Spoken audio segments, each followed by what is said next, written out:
What is up, guys? Wrestling Premiere is here. Okay, I got some issues. Had some technical difficulties. So I decided, let's post this. I already had this done and was going to upload it anyways on a random day, so there's that. Yeah, I want to make this one for a while. Richie Steamboat. He's one of the guys that I think to myself, what if that injury didn't sideline him? Like, what could have been? He was one of the most promising guys to come from early NXT, but a little setback ended up keeping him on the sidelines indefinitely. It's an unfortunate story of a second-generation wrestler that, by the looks of it, was going to be pretty comfortable on the main roster. I mean, if you watch NXT 2012, there's a feeling of a future NXT champion there, and I don't know if he would have been a main eventer. I doubt it. One thing for sure is that he would have gotten the chance to be a mid-card champion like his father. But anyways, who is Richie Steamboat? Well, he's the son of the legendary Ricky the Dragon Steamboat. Wrestling was in his blood already, you know. He made a couple appearances in WCW back in 1989, and as a child, he was an amateur wrestler. He started at the age of 5, excelled in the sport, winning 4 state titles in North Carolina and 2 national championships, and already he was following in his father's footsteps, as Ricky had been a state champion also in the 1970s. Steamboat Jr. also took a liking to racing, and he was doing pretty good with the sport, but then the market crash occurred and sponsors disappeared. At this point, he was at a crossroads in his life, either attend and play college football or become a pro wrestler. Now, one thing to know is that Steamboat was skilled in football, playing as a linebacker and tight end. He was good enough to get some recognition from D1 colleges, but despite the fact that Richie was a good football player and had a chance to do much more in a D1 team, his heart opted for pro wrestling. Steamboat had to convince his father that this was the decision, and he was off to training. By July of 2008, Richie Steamboat had made his debut. Harley Race, along with his father Ricky, trained him and allowed him to wrestle in his promotion. From there, Richie had a stint in Pro Wrestling Noah down in Japan before catching the eye of WWE.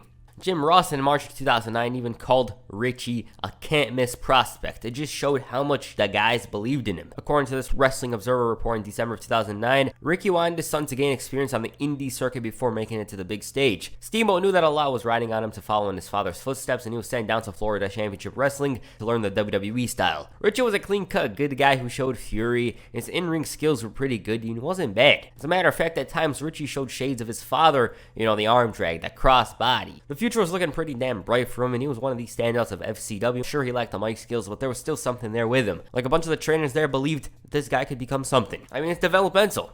Down in FCW, he captured the tag team championships with Seth Rollins, the Jack Briscoe 15 title, and by the end of FCW, he captured their world title. He never got to defend it, though, because NXT was up and running. In Full Sail, Steamboat excelled, and it was really looking like they were going to push him to become the champion sooner or later. It was him and Seth Rollins. Those were like one of the top prospects down there. There was Roman Reigns and a couple of others, but those two, there were some of the bigger prospects to be coming out of FCW. He had this feud with Cassius Ohno going on that was bringing out some intensity from him, but unfortunately, though, just as things were going, Richie suffered a huge setback in the form of a back injury similar to his father. According to himself, he went for a moonsault, landed wrong, and was screwed. Despite this, he continued competing, fearing the worst, not being pushed. But after his problems interfered with his personal life, he admitted to the WWE that he was hurting, and he went down to Pittsburgh to get checked on. Now, by the looks of it, WWE is probably going to call him up for a little program with Wade Barrett. Why do I say this? Well, Barrett was IC champion. He was teasing Ricky, calling him an old man, almost even hit the bullhammer elbow on him. And then 2 weeks later, Bo Dallas from NXT had this little thing with him. It was really looking like Richie was going to feud with Barrett for a little short time. He was hurting at this point, and it was looking bad. There was no timetable set for his return, and the guys in developmental were starting to get called up. Nobody's seen or heard about him until 2015, when his father, Ricky, gave everybody an update on his son's condition. He revealed that while this was something he's wanted to do, Richie, carry the family name, he's hurt his back and it was all but over. In 2016, Richie was interviewed and said that his back's good, body's good, and there might be a future in pro wrestling. Nothing came out of it, though. Nowadays, he's got a family, and I assume he's good, but didn't want to risk hurting himself like he did in the past. I couldn't blame him, he injured 4 discs in his back, and going back to pro wrestling could bring back some other back problems, so yeah. Overall, that's Richie Steamboat. Right now, he's married, he's got kids, he's all good.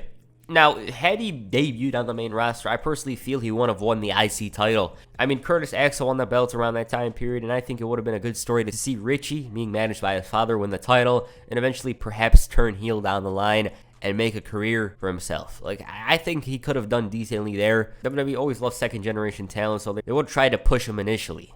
Yeah. What do you guys think of Richie Steamboat? Do you guys think he would have done well on the main roster? You guys think he would have been buried? You guys think he would have just been there? That's all? Please comment down below. And that's it for this video. Make sure you hit a crossbody on like button and perhaps the arm drag on the subscribe button. Peace. I'm out.